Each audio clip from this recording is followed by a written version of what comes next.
What's he doing? He's gallivanting all around the world trying to get a Nobel Peace Prize. He's tearing up the White House to put in gold toilets. He's enriching himself with crypto dollars.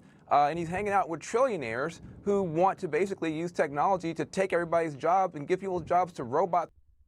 Hey everyone, welcome back to the channel. Today we're breaking down a CNN panel that got heated. We're talking economic messaging, shutdown politics, and some absolutely brutal tactical arguments between Van Jones and David Urban. This is one of those debates where the strategy underneath matters more than what's actually being said. And I'm going to show you exactly what's happening here. Make sure you watch until the end. Please comment down where you are watching from. It's great to see people from over the world connecting here. All right, now let's get into the video. Inflation is far below the crisis level of 9%, that rate that it hit during the summer of 2022. Inflation has been on the rise again, though, lately, and prices rose 3% in September over the last 12 months. That's the fastest pace since January, and inflation is not virtually non-existent, as the president has stated multiple times. Tonight, my political sources are Van Jones, who is a former Obama administration official, and David Urban, who is a former Trump campaign advisor. And so, David, obviously, I think one question people have is how the president addresses something that he ran on and pledged to take care of when he was in office. But how does he address something if he keeps saying it's not even an issue?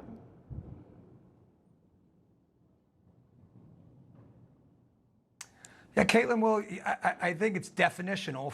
As you had that little back and forth with Kevin Hassett there, it's how you look at things, right? Whether inflation is down, prices are slightly down, real purchasing power maybe up a bit. But what really matters, as Van knows from sitting next to me on those nights when Democrats lose, is that how American people feel at home. How do the people feel at home who are sitting around their kitchen table with their checkbooks? How do people feel when they're checking out of the grocery store? That's what matters. Poll numbers don't matter. Those numbers that matter are how Americans feel. And so if they're told that real purchasing power is growing and inflation is down, but yet they feel differently, that's the most important thing. And Republicans need to pay attention to that, because Democrats have gotten spanked on it time and time again. Republicans were the beneficiaries. And we got to be paying attention to it as we move into 26 and surely 28. Otherwise, Democrats will steal that issue of affordability right from under our noses. Well, Van, I wonder what you make of that. And also the president now saying that he's going to send these $2,000 checks to Americans from tariffs that they've collected. He said a dividend of at least $2,000 a person, not including high-income people, will be paid to everyone. Erica York, who is the vice president of the federal tax policy, the Tax Foundation, said if the president sent $2,000 checks to the 150 million people who make less than $100,000, it would cost $300 billion, even though the tariffs are only projected to raise about $217 annually. Look, he's got to do something. I'm not going to turn down the check if it gets to me, and no American will. But why is he talking about this stuff? It's because he looks terrible right now. Right now, you've got Americans who are suffering, and for him he's playing this very badly. To say that America's just making this up, people are hurting and uncertain economically right now. And if you look at him, what's he doing? He's gallivanting all around the world trying to get a Nobel Peace Prize. He's tearing up the White House to put in gold toilets. He's enriching himself with crypto dollars. And he's hanging out with trillionaires who want to basically use technology to take everybody's jobs and give people's jobs to robots and AIs. This does not look like the working class friend president that he ran as. And if somebody doesn't pull his coat and tell him, dude, you look terrible, and the stuff you're saying right now makes no sense to most people, he's going to hand us this issue. I hope he stays exactly where he is. Now, if he wants to send me a check, I'll take it. I'm not mad about that. But the reason that he's talking about this is because he's got to find some economic populism to get back to, because for the past year, the economic populist dude was gone, and the global globetrotter trillionaire friend was hanging out in the White House, tearing it up. Yeah, Van, I don't think you're getting that check, but we'll see what happens. You know what? David Urban is hitting on something that everyone needs to understand right now. The disconnect between what economists say and what people feel is absolutely destroying political credibility on both sides. Here's the thing. You can't gaslight people about their own bank accounts. You cannot tell someone whose grocery bill went from $150 to $230 that real purchasing power is growing and expect them to say, "Oh, cool, thanks for clarifying." That's not how human beings work. That's not how voters work. And this is where I actually agree with the concern here. If Republicans won on this issue because Democrats failed to address how people feel about prices, then Republicans better not make the exact same mistake. Because guess what? Saying inflation is down when eggs still cost $6 is the same game with different players. Now Van brings up this $2,000 check proposal, and here's where it gets interesting. This is economic populism 101. When you're losing on the vibes, you promise direct cash, but the math Van's citing is brutal. $300 billion in checks from $217 billion in tariff revenue. That's not economics, that's creative writing. But here's what nobody's talking about. This entire conversation proves that both parties know the economy is the ballgame.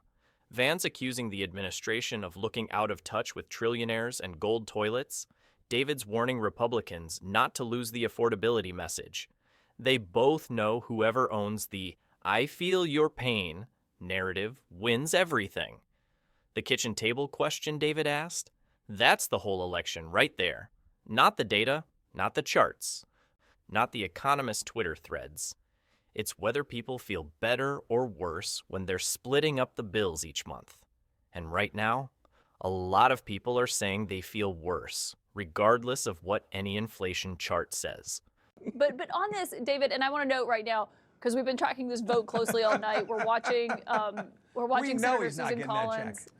We're watching Senator Susan Collins on the right side of the screen. The Senate has just finally passed this bill to reopen the government. Obviously, now it's got to go to the House as those members are making their way here to Washington. But this is a huge step forward and ending this 41-day government shutdown. And everyone keeps saying Democrats are caving, that they've lost their power they had on this. David Urban, though, I do wonder, by not solving the subsidy issue or coming up with a solution to it, is this in the end going to benefit Democrats potentially? Could Republicans have taken care of this and not had it as an energizing issue for Democrats?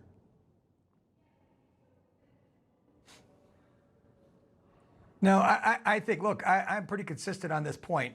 This whole crisis exists because of one person and one person only, Chuck Schumer. If Chuck Schumer would have decided to go differently on this CR and said, hey, we're going to go for a clean CR, we want to have a discussion about health care subsidies, health care prices moving forward, we'd like a vote on a date certain. Otherwise, this is going to hang around Republicans' necks like a millstone. I'm pretty certain he could have gotten there. Unfortunately, Chuck Schumer decided to not do that. He decided to hold his breath, hold his caucus together and say, we're going to win this. 6 weeks later, Democrats walk away with nothing other than a vote certain on a bill, which I'm sure is going to not pass, because all it does is throw more money at a problem. It continues to increase these healthcare costs, which are untenable. You just can't throw money at it. You have to try to bend that curve. You heard Speaker Johnson talk about it. You heard the president talk about it. I think there is space there for some sort of deal, but just throwing money at it isn't going to make anything better. Van, what do you say to that? Okay, now we're getting to the real fight, and David Urban is making a point here that's actually pretty strategic. He's saying Chuck Schumer could have avoided this entire 41-day shutdown by negotiating a clean CR with a promise for future healthcare votes. And you know what? From a tactical standpoint, that's not wrong.